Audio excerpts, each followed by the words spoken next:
वृंदावन की पावन भूमि। देखिए मेरे भाई बहन, मैं आप सबसे एक बहुत क्लियर शब्दों में बोल रहा हूं, बुरा मत लगाना, लगाओ तो लगा लेना, कोई बात नहीं, थोड़ी सी लगनी भी चाहिए। जब कोई चीज दिल पे लगती है ना, तभी दिल में उतरती भी है।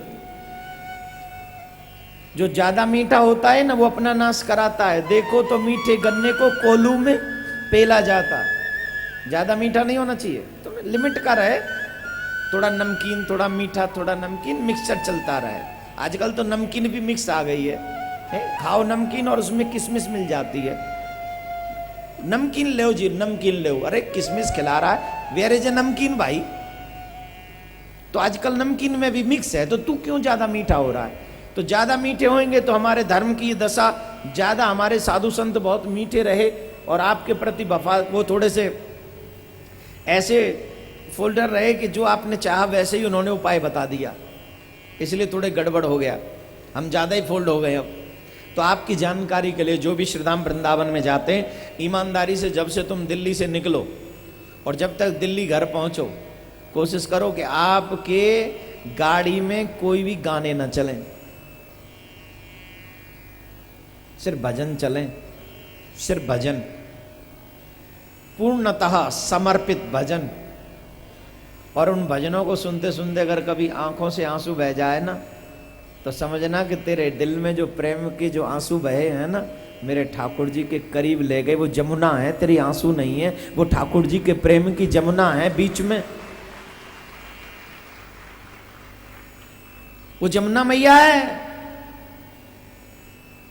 रोने की। अब मैं देखता हूं कई लोग बीच में फोन सुनते हुए, गाने सुनते हुए, ये दिस इज एंजॉयिंग यार, ये विषय दूसरा हो जाता है। प्लीज मुझे एक साधारण कथावाचक समझना, बहुत तुच्छ प्राणी हूं मैं इस दुनिया में, सबसे छोटा प्राणी अगर कोई है तो वो मैं हूं।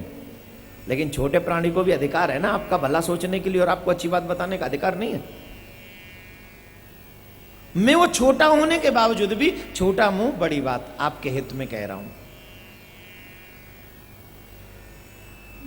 This is not picnic spot my dear, there is a no picnic spot, वो होली प्लेस, तीर्थ स्थान है वो।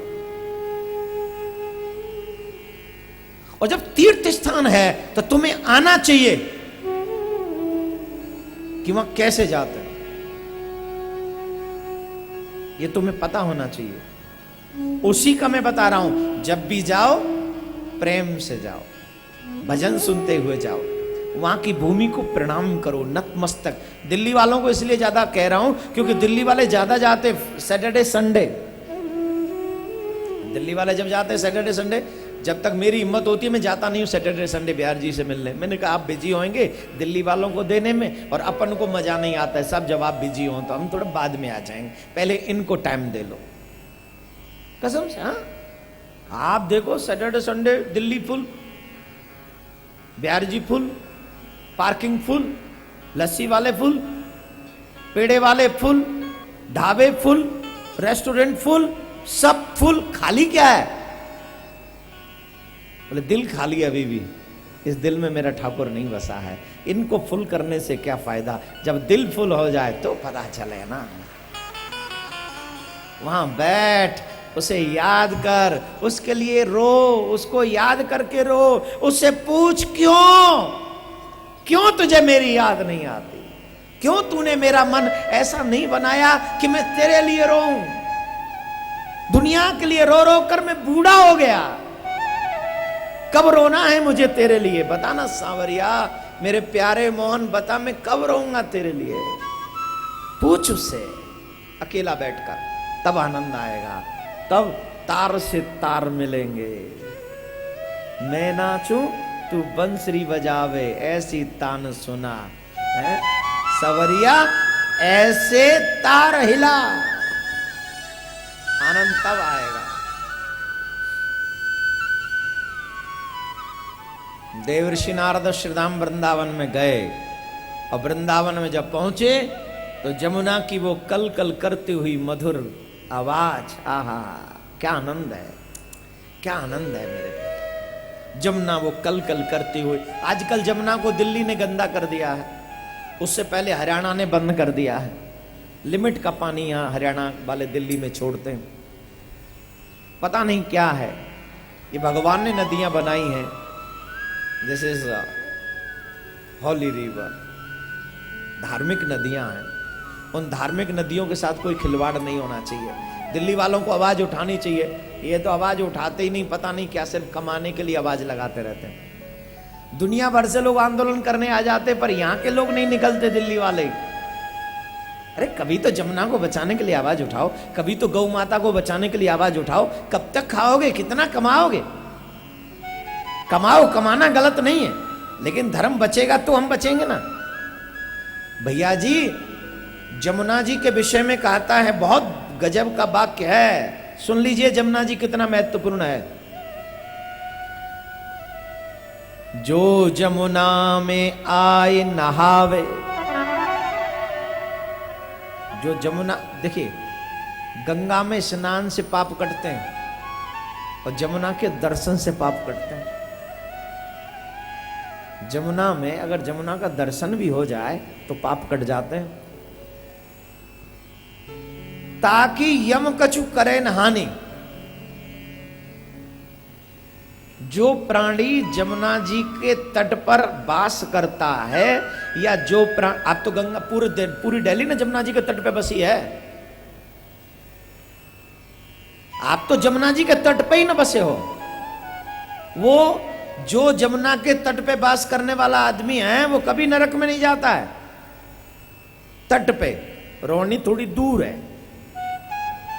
थोड़ी सी दूर है, जैपनीज पार्क थोड़ा दूर है, तो कभी कभी जाया करो उधर दर्शन करने।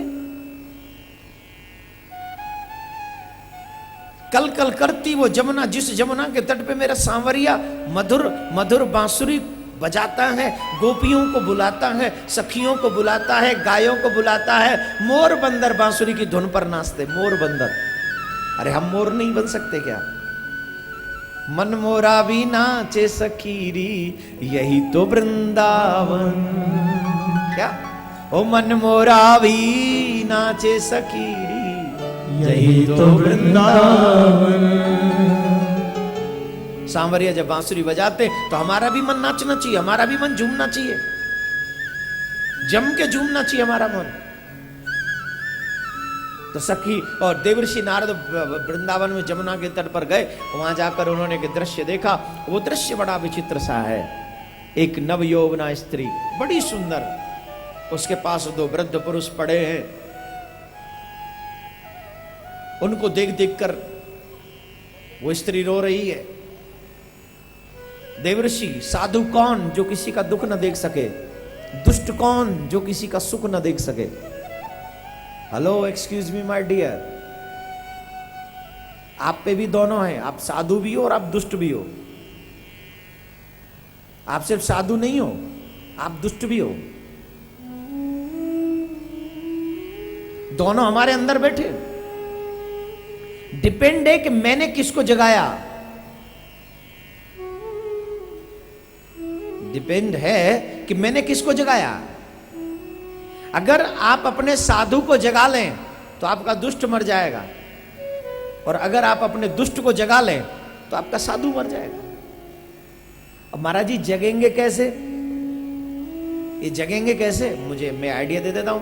अगर आप ज्यादा ज्यादा सत्संग में जाएंगे, ज्यादा ज्यादा सत्य का संग करेंगे, ज्यादा ज्यादा तीर्थों में ज्यादा ज्यादा अच्छे काम करेंगे, तो आपका साधु जग जाएगा। और ज्यादा ज्यादा मूवी देखेंगे, ज्यादा ज्यादा सीरियल देखेंगे, ज्यादा ज्यादा इंटरनेट पे भिड़े रहेंगे, ज्यादा ज्यादा मोबाइल पे लगे रहेंगे, ज्यादा से ज्यादा इधर उधर अच्छे लोगों में, उधर किधर उधर रहोगे तो आपका दुष्ट जग जाएगा। लोग कहते कथा जरूरी क्यों है? मैं कहता हूं कमाई जरूरी क्यों है? पढ़ता है किसके लिए? कमाने के लिए। कमाता है किसके लिए? खाने के लिए। खाता है किसके लिए? जीने के लिए। जीता किसके लिए? कभी मालूम किया है क्या? कभी मालूम किया है क्या? बचपन पूरा बिता दिया किसमें? पढ़ाई में। जवानी पूरी कमा दी किसमें? कमाई में। बुढ़ापा पूरा गमा दिया किसमें? लड़ाई में। अब तेरे लिए तेरे पास वक्त क्या है वो तो बता दे। हे मेरे भाई बहन, यहां से जाते ही घर में जाके सोचना कि हम जीते किसके लिए? खाने के लिए, कमाने के लिए, सोने के लिए, या औलाद के लिए? किसके लिए जीते हैं हम लोग? और जिस दिन तुम्हें यह पता चल जाए हम जीते किसके लिए हैं, यकीन मानना उस दिन तुम्हें तुम्हारी जिंदगी का लक्ष्य मिल जाएगा। और मेरी मानो तो तुम आज जीते किसके लिए हो? बोले दुनिया में पुनर्जन्म ना हो इसके लिए। दुनिया में जीते किस लिए हो? बोले जीते जी भगवान का दर्शन हो जाए इसलिए। दुनिया में तुम जीते किस लिए हो? बोले मैं अपने ठाकुर का पूर्णतः बन जाऊं इसलिए। दुनिया में जीते किस लिए हो? बोले मरूं उससे पहले मैं सुहागिन हो जाऊं मेरे कन्हैया के नाम की, अपने मांग भर लूं, हाथों में मेहंदी लगा लूं, पैरों में महावर लगा लूं और ऐसा श्रृंगार करूं जिस श्रृंगार में नाम हो मेरे सांवरिया का। किसका नाम हो? जोर से बोले। ऐसी पैरू चूड़ी जो कबहू न टूटे, ऐसा बरू दूल्हा जो कबहू न रूठे। आजकल के दूल्हा, ओ बाप रे बाप, दूल्हा है वो बेशरम कहीं के। जिस दिन पत्नी सब्जी में मिर्च हल्की सी डालना भूल जाए उसी दिन गोविंदाय नमो नमः। उसी दिन। अब मैं भी आपको प्रैक्टिकल करके बताता हूं। बताइए, कभी आप ठाकुर जी को नमक के बिना भोग लगा देते हो? कभी मेरे ठाकुर जी को आप गरम गरम खिला देते हो? कभी मेरे ठाकुर जी को कुछ भी नहीं भी देते हो? तो बताओ, मेरे ठाकुर जी आज तक लड़ने आए तुमसे? जवाब दीजिए, लड़े हैं कभी? और ये रोज लेट आए तो लड़ाई, कहीं जाएं तो लड़ाई, न जाएं तो लड़ाई, नमक कम तो लड़ाई, ज्यादा तो लड़ाई, कपड़े ऐसे क्यों पहने इस पे लड़ाई, कितना कमाता हूं फिर भी पता नहीं चलता इस बात पे लड़ाई। देखो ये दुनिया वाले ना छोटी छोटी बातों पे रूठ जाते हैं, लेकिन ये दुनिया वाले भूल जाते हैं कि लड़ना आसान है, रिश्ते तोड़ना आसान है, लेकिन रिश्ते जोड़कर चलना, जिंदगी भर निभाना ये बहुत मुश्किल है। और हाँ, दुनिया सिर्फ रिश्ते तोड़ना जानती है और मेरा कन्हैया रिश्ते जोड़ना जानता है, सिर्फ रिश्ते जोड़ना। यहां तो सब मतलब ही है साहब। आज तुमसे कह रहे तुम्हारे, कल किसी और से कहेंगे वो तुम्हारे हैं ना। ये किसी के नहीं, ये न सगे हुए न होंगे। मेरा कन्हैया सगा था, सगा है और सगा रहेगा। वो कभी तुम्हें नहीं छोड़ता। मेरा कन्हैया तुम्हारा ही रहता है मेरे प्यारे। लेकिन हाँ, ये दुनिया के लिए भी एक बात कहें तो कोई तो वजह होगी बेवफाई की, बेवजह कोई बेवफा नहीं होता। ये दुनिया वाले तो बेवफा थे, बेवफा हैं और बेवफा रहेंगे, लेकिन मेरा कन्हैया वफादार था, वफादार है और वफादार रहेगा। तो मोहब्बत उससे करना जो वफादार हो। बेवफाओं से कहा है तो पूछते भी नहीं साहब। मोहब्बत ठाकुर जी से करनी है, चकाचक राधे राधे बोलना पड़ेगा।